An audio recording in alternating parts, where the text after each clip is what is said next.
Good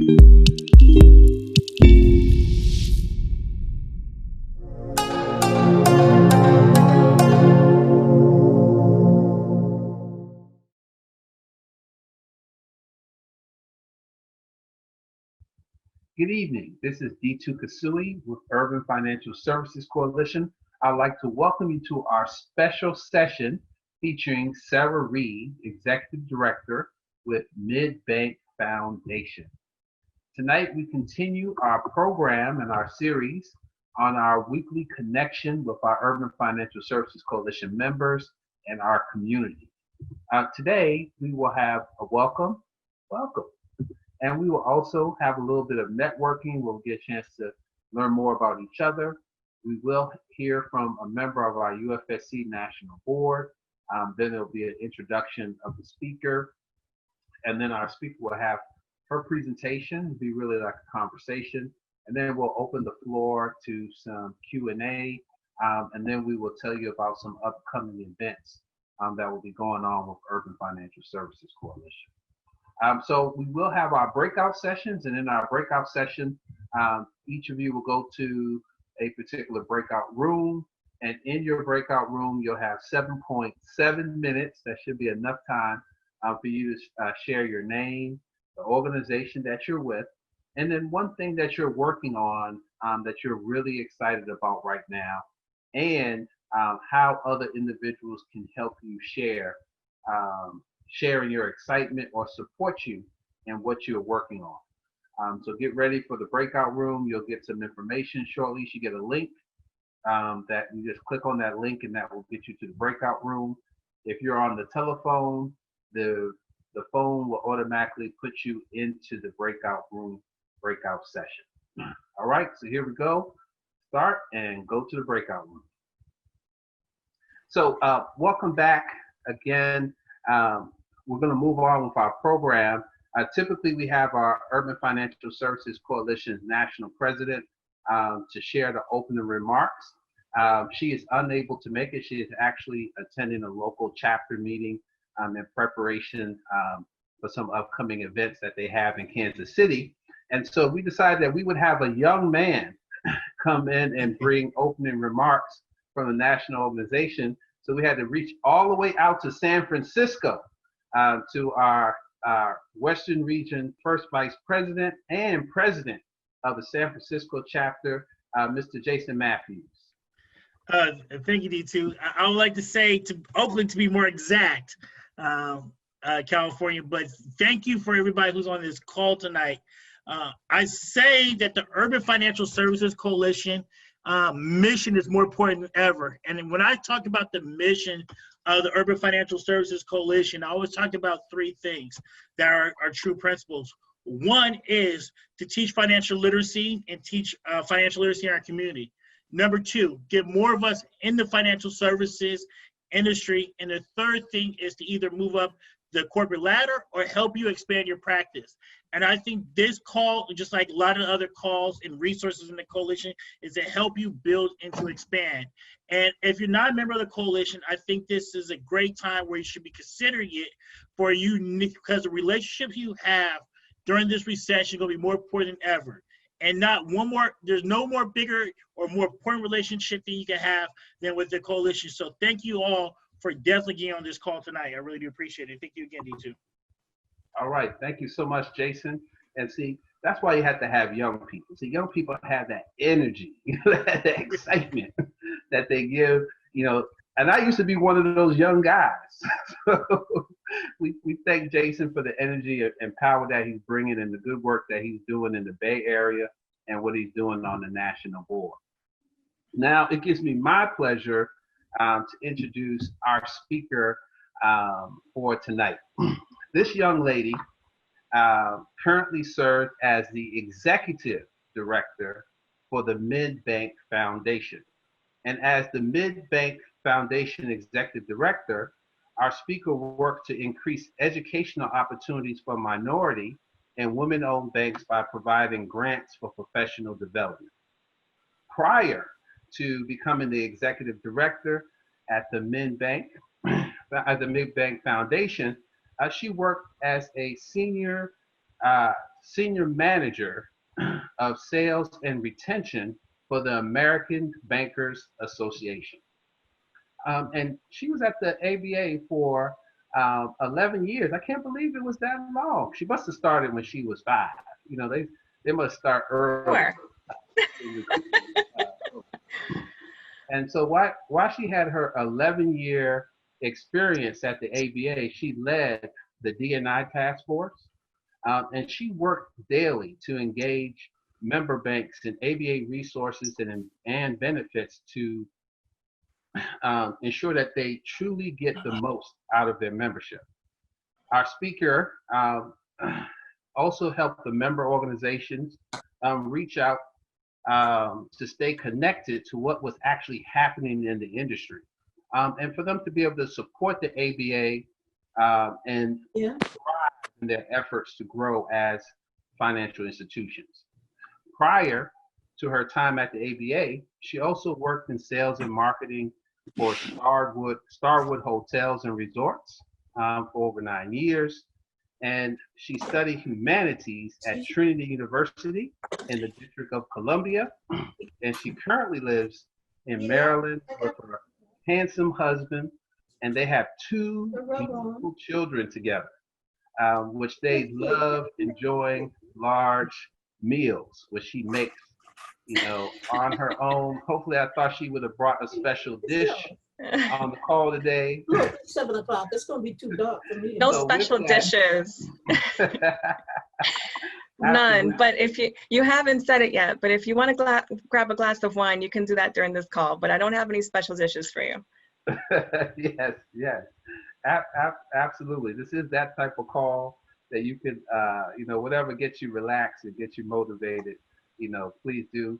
And so our speaker is not only is she a professional and she's good at what she does, she's also passionate about making a difference in the financial services industry. I met her several years back, and we worked together on a lot of great projects, especially with our DC interest group, from hosting our career fair, from helping us with the African American briefing for financial professionals, for talking and strategizing on how we can get more senior level people to the financial services industry.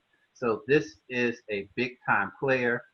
Ladies and gentlemen, I introduce to you my colleague, my friend, and an expert in the financial services industry, Ms. Sara Reid. Wow, that was fantastic. Thank you, D2. That was beautiful. Yeah, I've had the pleasure of working with D2 for many years. So I'm very excited to join you tonight and to meet more of the Urban Financial Services Coalition community. D2 and I met, it was 5 years ago, maybe a little longer than that. I think I was pregnant with my second child. So I think it was 5 years ago. And it opened up the doors to an opportunity both for myself and for back then the ABA, because we were in fact looking for strong organizations to partner with. And the timing was fantastic. And our you know, we just didn't stop. We just kept working together on anything we can really work on to strengthen the partnership between both organizations. And since it's been, you know, I've left the ABA, but we still continue to work together. We're looking for ways to partner with my new position at MidBank Foundation and find things that we can keep doing together to both benefit the Urban Financial Services Coalition community and MidBank. So it's a pleasure to be here tonight. It really is. And it means a lot. I think that of all the audiences I can possibly speak to, this is one of the best.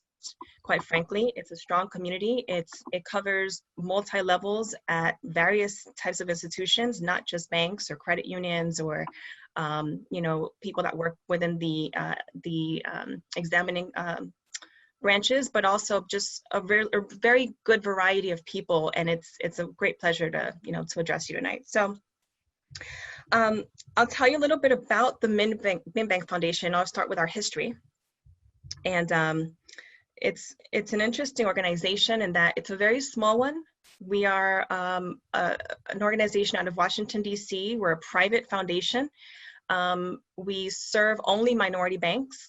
all of which are very unique points because, quite frankly, there aren't a whole lot of organizations like us. Our mission is very much in lockstep with the Urban Financial Services Coalition mission. We are solely focused on strengthening the MDIs by providing grants that are to be used towards professional development opportunities. So we have the ability to provide up to $5,000 per year per bank, and that money is to go directly for staff to attend various opportunities to both reach the next level or strengthen their position within the bank. We do only serve banks, so that's one thing you should know. For many of you that are on the call that may not work for a bank, it's still very good information because I feel it's, you can share this broadly. If you don't work for an MDI, same. I think this is information that you can share as well. The reason why MidBank came to be is because many years ago, our shareholders and our chairman as well, which is out of Texas, he is a CEO of a bank there called Commerce Bank. That group of folks decided that there was quite a gap in the financial industry with minorities in the C-suite level. And so the way to fix that was, one of the ways to fix that was providing more funds to minority banks so that they can continue to educate the staff and get them to the next level within the bank. The organization shifted to focus on exactly this after they had tried another model. The original model was to provide banks with money, the minority banks that were struggling, with an opportunity to receive funds to keep their doors open. That model was effective, but when CRA rules and regulations changed, it became difficult to provide the funding and stay compliant, and so they had to change their structure to focus solely on education. So we've been through some changes. The board is a small board of about 5. And I mention our size because we're little, we're a small office, but I believe our mission is very impactful. And it's one that is extremely necessary for our minority banks. As you know, that particular community is shrinking every year. Last year, we ended the year with, I believe, 152. And just this past month, I looked and we're at 144. So quite a gap there, and actually more than I expected. Usually it's about 2 banks or so that we lose per year, and that's kind of normal with mergers and acquisitions. But this year, looking at that, obviously the impact of COVID has been great on the MDI community, and so now more than ever, it's extremely important that we're reaching out to MDIs, that we are providing the funds they need so that there aren't any missed opportunities within the bank for staff to continue to grow. It's interesting as well, we are laser focused. So that education mission we have, we don't waver from it in any way. We're extremely focused on just that. And one of the benefits that we offer is that there's no strings attached. The money is literally refunded in the form of reimbursement after the training has been taken. So once an employee at the MDI bank has taken the training, we simply require a 1-page application that they can find on the website. And that application comes directly to me, along with a proof of payment that they've attended the actual event. And I'm able to look at that and say, okay, they paid $1,200 or they paid whatever they paid out of pocket first, and then we're able to reimburse them directly. So it's extremely easy as well to access the money that we provide. And the board and the foundation has been that way, has always made it very simple, because we want to make sure we don't create any obstacles between the money that the MDIs need, and that we do it in a very timely fashion. We do it within the year that the training is taken, so that that bank can put that money right back into the bottom line and keep recycling it for more employees to be able to take more training. So we've made it very simple. One of the types of trainings, for example, and I'll name a few, but I just want to be clear on what we cover. We cover training that is role specific. So there are events and workshops and webinars you can take that are general, and by that I would mean like a general annual convention for an organization, or which those can be very impactful in your particular career because they provide maybe motivation and networking, and we understand that. But we want to be in a position where we're directly impacting your role, and so the trainings that we cover are for your job, and it would be something like let's say a compliance conference, a compliance school, if you're in the compliance field. If you're in marketing and you were taking some sort of certification or attending a conference that was specific for your role, the same, those are kind of the opportunities. A lot of the trainings that we see come through our desk are from the American Bankers Association, for example. We also see a lot that are provided by the state associations, because state associations do as well provide compliance and a suite of other trainings that are out there that absolutely qualify for reimbursement. And those trainings, again, are specific to your job. And so that's another piece that's very important when considering if it's something that qualifies or not, and when filling out an application for funding. I have a part here that I wanted to share or just talk through, which is about advocating and talking through the, some of the obstacles that folks may have when looking for opportunities to fund their own development. And I say this just from a recent conversation that I had with a staff member at a bank that was looking to have her training covered by the MidBanc Foundation. And we got into a really good conversation because she was telling me how it's difficult to get her senior level management sometimes to agree to allowing her to take some of the training that she wants to take. And I think that one thing I learned from that conversation was, and I've been through that too, where, I have lofty goals and I may think that, well, I need to do A, B, and C so that I can get to the next level.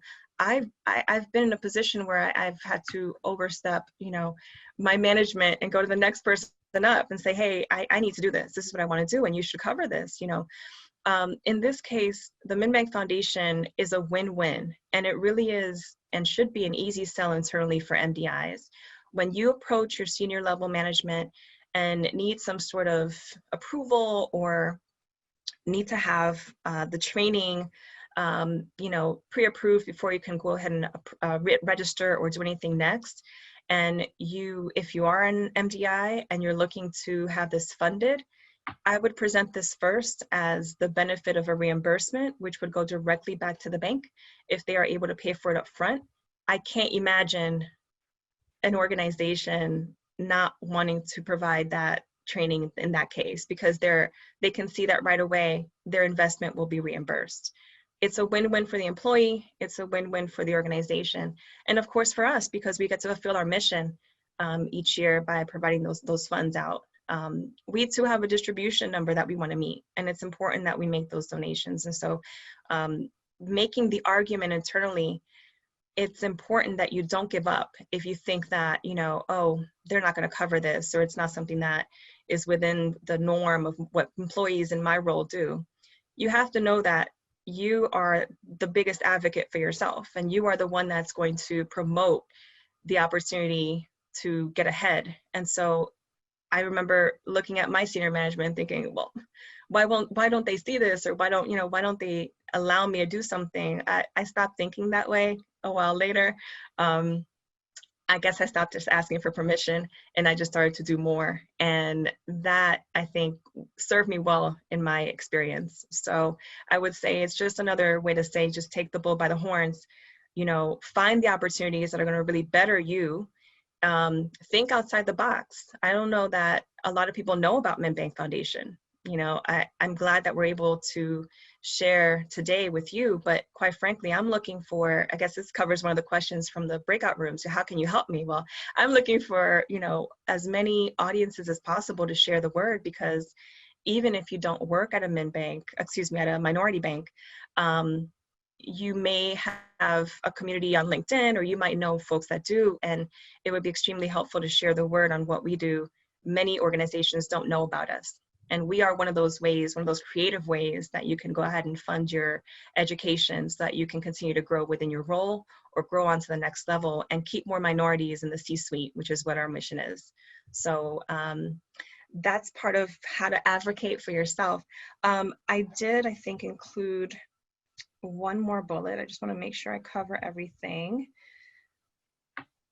The other piece that I had as you'll see on this, one of the slides coming up next, is a takeaway, is also, we're living in a very interesting time right now, where while there are opportunities out there, I think that they're a little bit more blaring at us on a regular basis. We're seeing a lot of press around opportunities. We're seeing a lot of announcements. And while we are talking about education today, I just wanted to, also mention that there's, especially if you're not at a minority bank, and especially if you're not looking to maybe grow within your role, if some of this doesn't relate to you, there's a lot of opportunity right now on ways to fund some of your dreams, some of the things that you want to do personally. And I just, as an example, Bank of America just pledged $1 billion to go towards minority businesses, to go towards education, to be applied towards VC firms that are Black owned. You've got YouTube committing a large amount of money. You've got Google just pledged $175 million.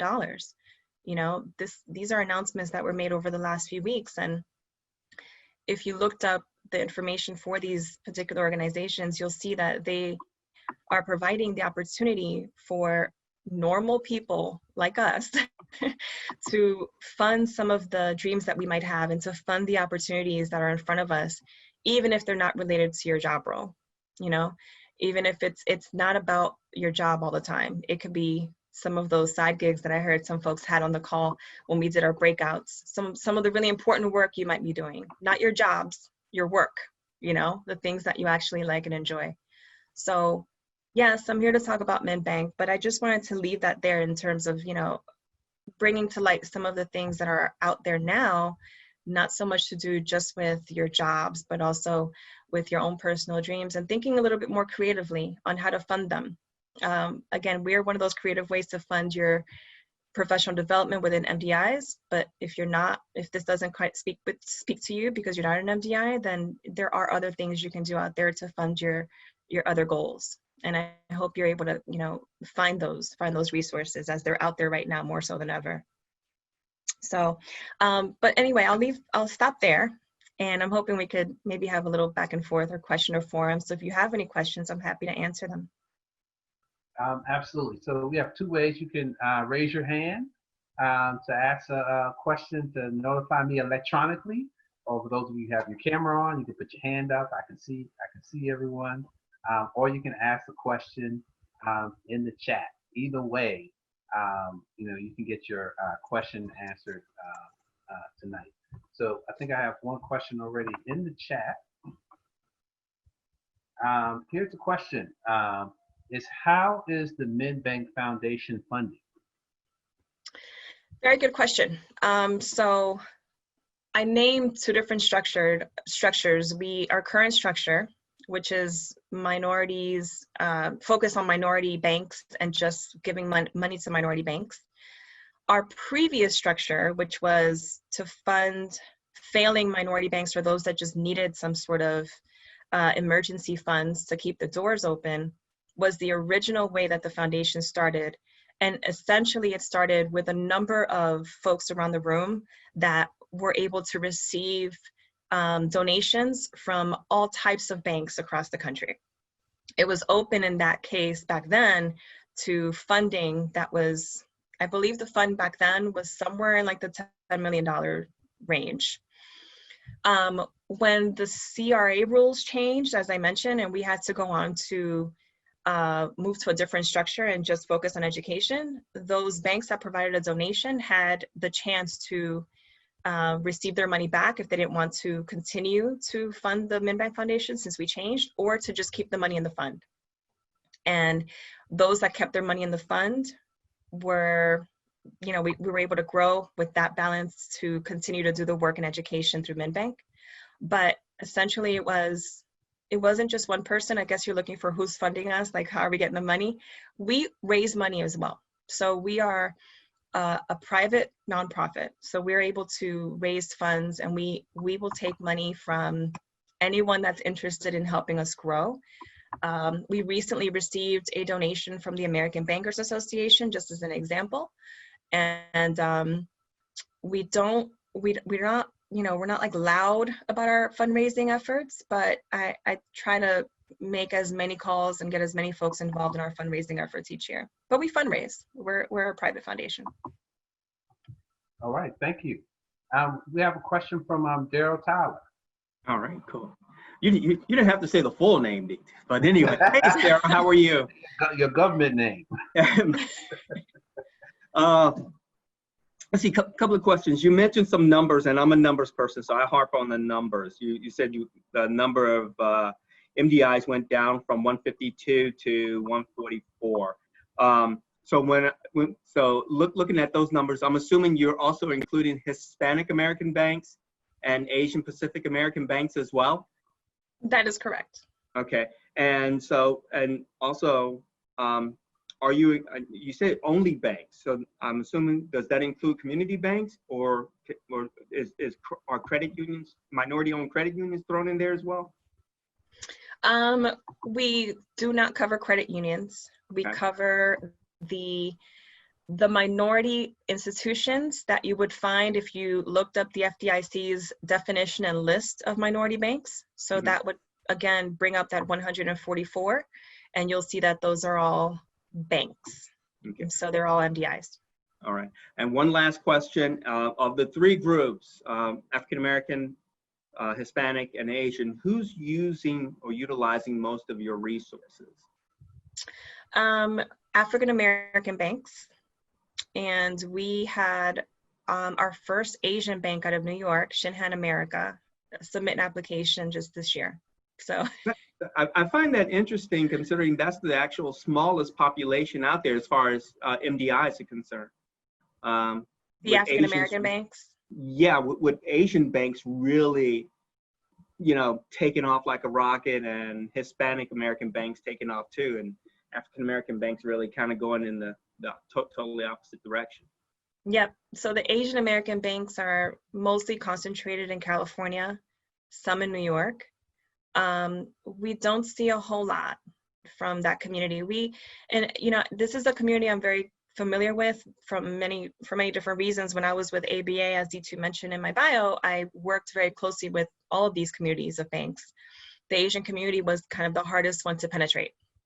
They are very tight. They, you know, they don't particularly, I don't know if they feel like it's a handout and they don't want it. I don't know what it is, but they're not very responsive.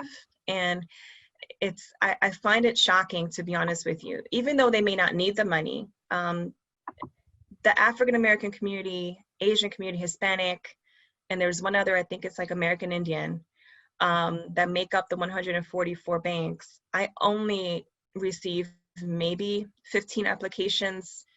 15 of those banks that apply might send me, you know, 3 applications each, because they, as long as they don't exceed $5,000, they can continue to send me applications. Right. So, but we are always looking for ways to continue to market to that particular community. And it's interesting. I should be getting 144 applications each year. It's literally free money. Yeah. You know, there's no strings attached. We're not asking for you to get a certification to get the money back. We're not, it's just send me the payment that you made, send me the, you know, the program that you attended, the details on it, and I'm able to write a check and send it off to you right away. So and our board, go ahead. Oh, just a quick note that our board meets quarterly, and so we approve those applications quarterly. So if you took a training in January, for example, you wouldn't see anything till March, but still we approve them quite regularly. And I was just thinking it might just be a cultural thing. You never discount culture. Never discount culture. I know. Yeah. I know, but they do make up the biggest chunk. You're right, and getting through has been quite a challenge. Yeah. Absolutely. Appreciate it. So Sarah, while we're on that question of how distributions are paid out, are those distributions paid directly to the bank? What if an individual, meet the qualification, they couldn't get the bank to pay for it, they decided to pay for it, invest in themselves? How's that handled? Yeah. So while we don't have any strings attached, there is one rule we have where there's a few rules, but one of the ones that can get tricky is exactly this question. So we do not write reimbursements back to individuals. We're only able to reimburse institutions. And so if you were to pay for a training out of your pocket, we would still reimburse the institution with the arrangement that they would reimburse you. The check would be made out to the bank, and the bank would then hand it or cash it and write you, some sort of reimbursement back. It's worked out fine in the past. There's not a whole lot of people that are actually funding their own stuff if they're working at a bank. There's usually, I think, it's worked out pretty well where it's your employer is encouraging and supporting, you throughout your educational endeavors. And so this has not been an issue in the past, but we do only write checks back to institutions. Copy that. Thank you. See, we have a question from Melanie Lee. Hi, Sarah. Hi, Melanie. How are you? Fantastic. Good. I actually had a question you kind of answered a little bit of, and I was just going to ask, what are some of the challenges that you think makes it difficult for folks to reach out? You kind of answered some of that in your last answer.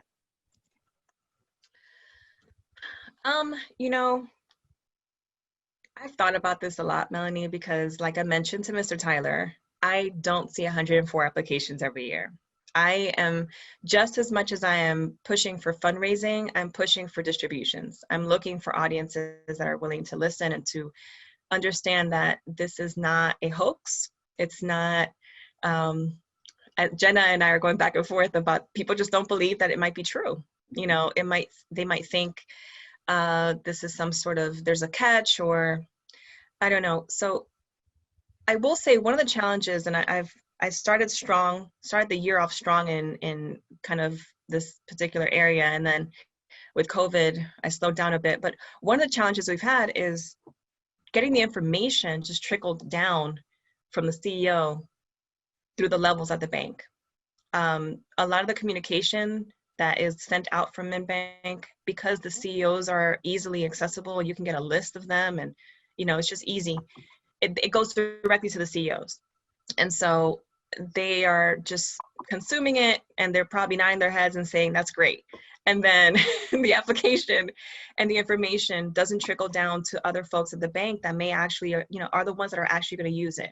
And so this year I was focused on reaching more people at the banks. And I had visited Baltimore, New York, I went to Philly, and I started my tour, if you will, just going into the bank, meeting with HR, meeting with the COO, and the CFO, because those folks they have a little bit more of a focus on, what's going on with the staff and what individually people might need. And from an HR perspective, it was very beneficial to meet with that community. They see the benefit right away. They have their eye on training. They know that folks need to be trained, and they know who and what is going on at the bank in that particular space. And so meeting with training folks was the best thing to do. And I was, I started my campaign in January. I hit the road. I was making strides. it was great. And then COVID happened, and I had to pump the brakes. So I'm back to calling and emailing, and, I don't know how effective that is. Our LinkedIn community is fairly new. And so even that particular space is it's just very noisy out there. So getting people to actually see what I'm trying to sell here, even though I'm not selling them anything, it's been difficult. It has been difficult. That's all I can think of, Melanie. It's free money. I'm not, come on. Thank you. Come on now. Yeah. Absolutely. I have another question in the chat, Sarah. Could you talk a little bit about why it's so important. Why is it so important that we grow this population of banks and in terms of having diversity in the of options in the financial services industry? Yeah, absolutely. And it's a very good topic, very good question. And I open this for more feedback and your thoughts as well. But my initial thought here is that through my work, for example, at the ABA, and having met bankers across the country and mostly dealing with CEOs of all kinds of bank sizes and types, there's one conversation that is pretty much across the board very consistent, and that's the one that talks about succession planning. That's the one that speaks to building the staff and building the talent pool that's currently out there. And the word pipeline comes to mind. All those different terms that are constantly, they're thrown around all across the board. They really are. It's not just a small bank or a community bank or a minority bank issue. It's really all across. But for minority banks, I will say that when things are tough, one of the first lines to go is professional development. They will whether reduce the line dramatically, put the money where it needs to go, or they can scrap it for the year and say, sorry, everybody, training is out the door this year. But, compliance people, they always have to be trained. So that's one space that stays strong. Otherwise, other things that are nice to do, they're immediate to go. It's important that we continue to support minority banks in every way possible. And in that particular space, the education space, whether a banker at an MDI is looking to get ahead within the bank, or if they're looking to grow and get to the next level by taking that certification or taking that, going to that workshop to network, and they leave to move on to another bank, it really doesn't matter. We are strengthening the community of minorities within the industry. And that's why it's important. It's important that because there's no other organization, quite frankly, like us, solely focused on education, that we do see the benefit in making sure that we're not missing the mark in providing a very important, in providing the banks that need the money with this important bottom line, because they're gonna, it's one thing or another. They whether lose the money somehow, they invested in other things, or their staff. I've had too many staff members from minority banks, just they talk about the lack of support, the lack of funds, and this is one way to kind of fix that. So, but yeah, the word pipeline is the first to come to mind, because I know that when I was at ABA, there was a big push to try to find more minorities in banking. There's organizations that are looking for, whether it's board members, whether it's more folks that look like us, that are going to be, put in various positions within various organizations. And the word pipeline always came up as, well, the pipeline is just not there. And I would always argue against that. That is not true. The pipeline is there. It's just not probably being sold the way it should, or those opportunities are not as available and apparent as they should be, or you're just not looking in the right places, right? So that's kind of where I sit with that. But I'm curious to hear what other folks might think is an issue within getting more minorities in banking, or the opportunities that are out there for minorities. All right. I mean, now she's kind of thrown it out to the group to see what some of our other people thoughts are about increasing the pipeline, and what are some obstacles, and how do we overcome some of the obstacles. I would love to bring in some of the thoughts from William White. He's been in the industry a long time. William, would you like to chime in on some of your thoughts? And you're on mute. Thank you, sir. I appreciate you. I think Sara hit it right on the head. I think that with regard to just our community really not being informed about opportunity that may be out there. As I shared in our breakout room, I'm also on the board of a scholarship program And again, free money. We try to put the information out to our networks, and we try to put the information out to the schools, and they're just not being trickled down, to where it needs to be. So we have to figure out, and unfortunately, I don't have the answer because I struggle with it, with the things that, as Sara said, the things that I'm wanting to do right now as opposed to a job.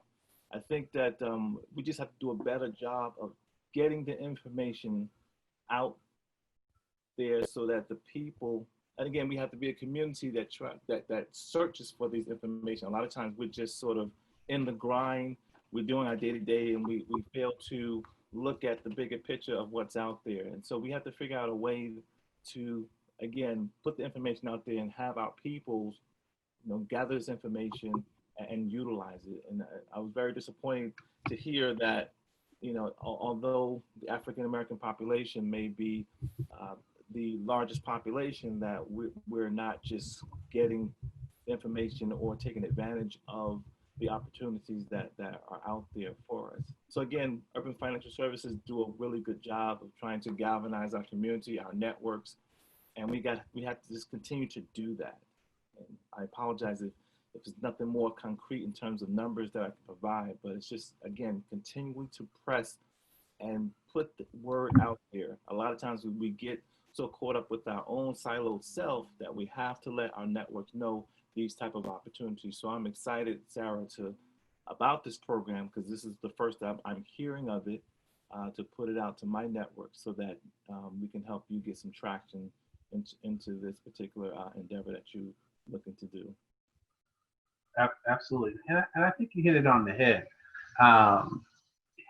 There is a bunch of opportunity that's available. And the question is, how do we connect the right people to the right opportunities and at the right time, right? Because sometimes timing is an issue. You get there too late or too little, and then it impacts individuals. And I've found in working with Urban Financial Services Coalition is members of the organization, we want to be influencers. And when we become influencers and agents of change in our community, it's not that we have to know everything.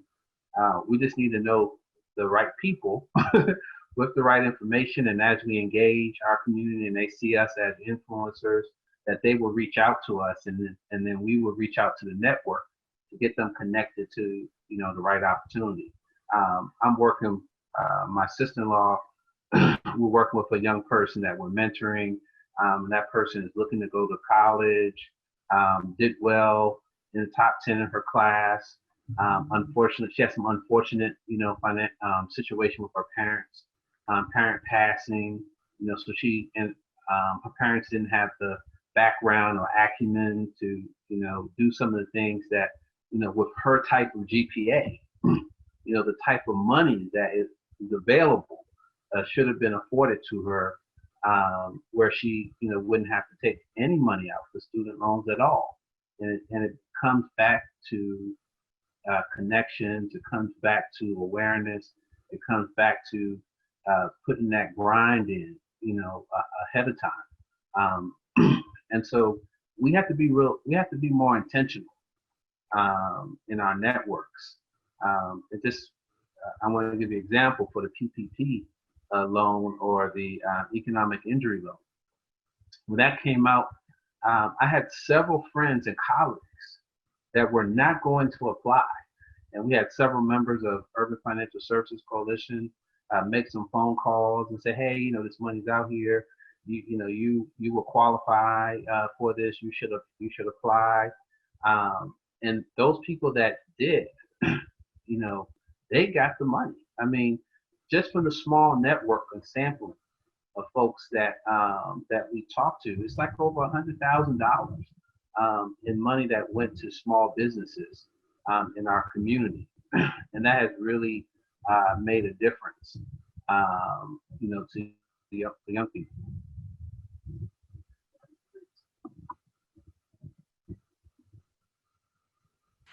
D2? Yes. Did I lose you? No, this is Caroline. No, you're back. Yes. Caroline, you would like to share some thoughts? I do, and Sarah, thank you so much. This is really informative. I was not aware of your organization, and I love hearing about this opportunity. I'm in Detroit, Michigan, so First Independence Bank is a part of my history, and I know someone in their executive team now.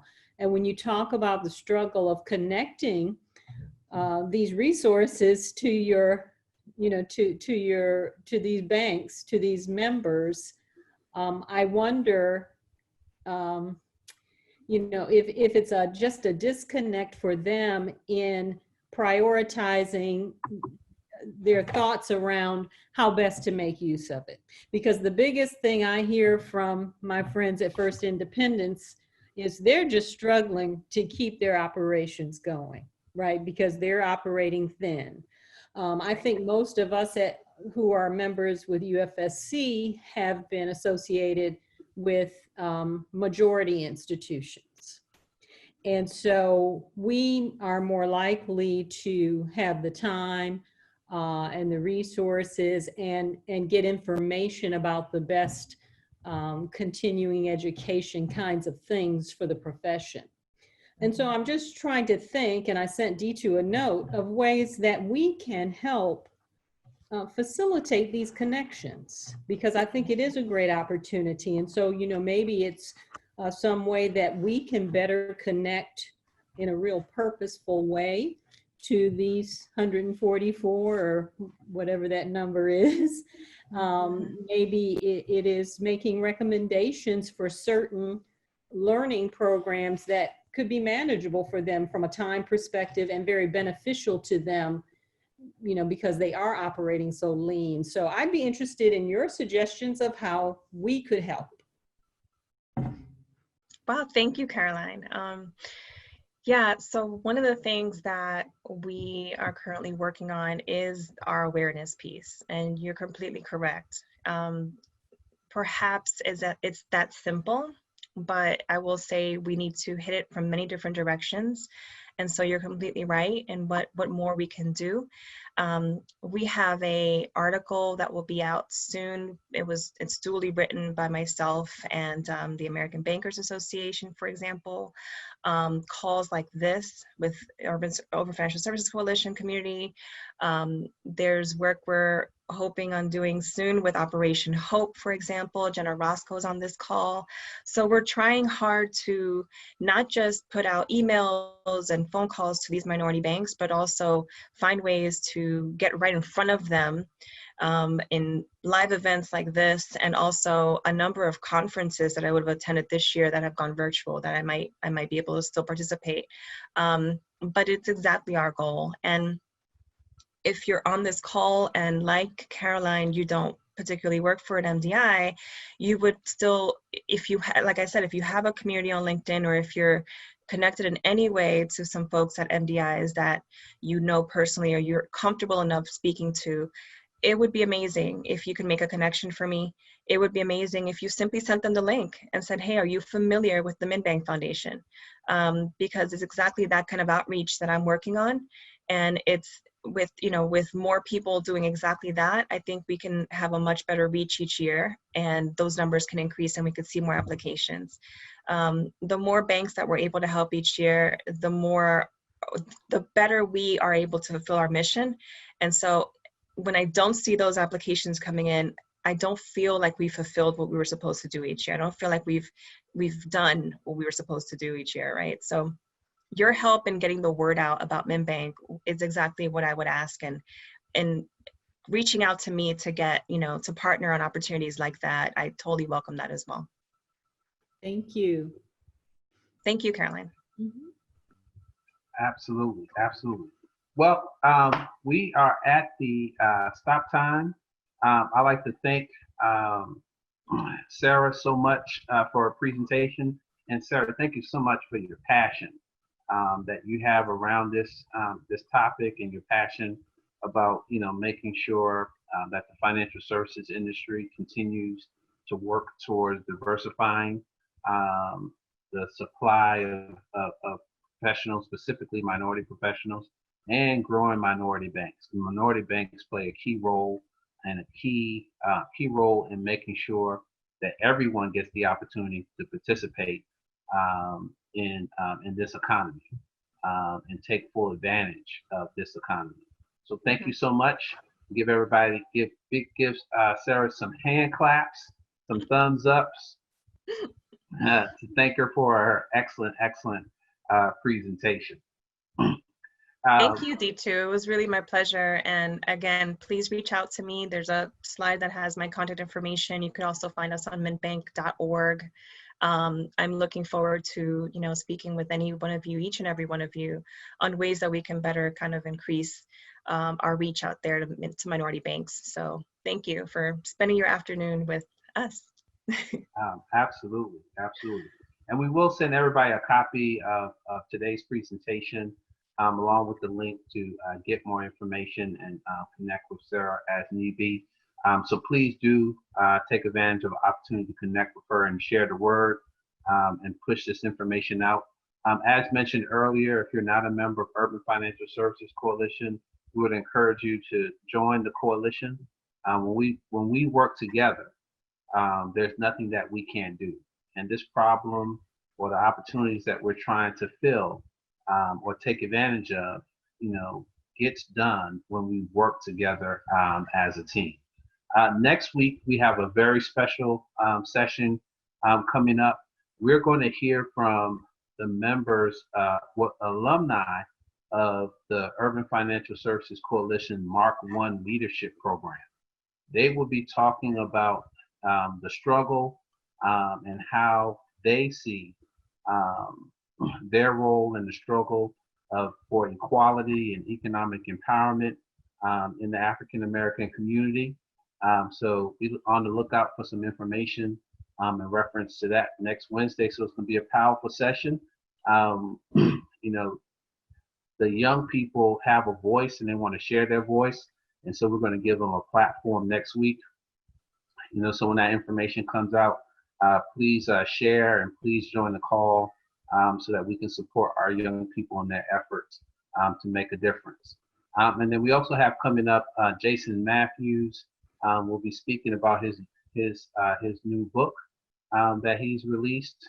And so please look at the UFSC website for that. That'll be upcoming in July. And then we also have on deck, we have some other presentations in July.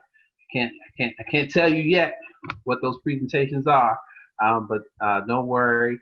You'll be getting more information about that. And I always like to end with the saying, to be a river and not a reservoir. What does a reservoir do? A reservoir takes all the information and all the water and keeps it to itself. And what happens? Things die inside of the reservoir. What we want all of you to be is a river. And what does a river do? The river takes all of its nutrients, all of its power, and it pushes it downstream. And everywhere it goes, it turns things green. So it turns relationships green. It turns communities green. It just empowers people with the good stuff that it has. So we want to encourage all of you to be that river and continue making that connection. So with that said, please unmute yourself and say good night to all of us, and please stay safe. Practice safe social distancing and washing your hands and wearing your mask.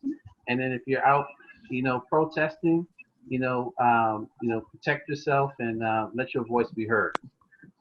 Good night. Good night. Night. Good night. Good night. Bye.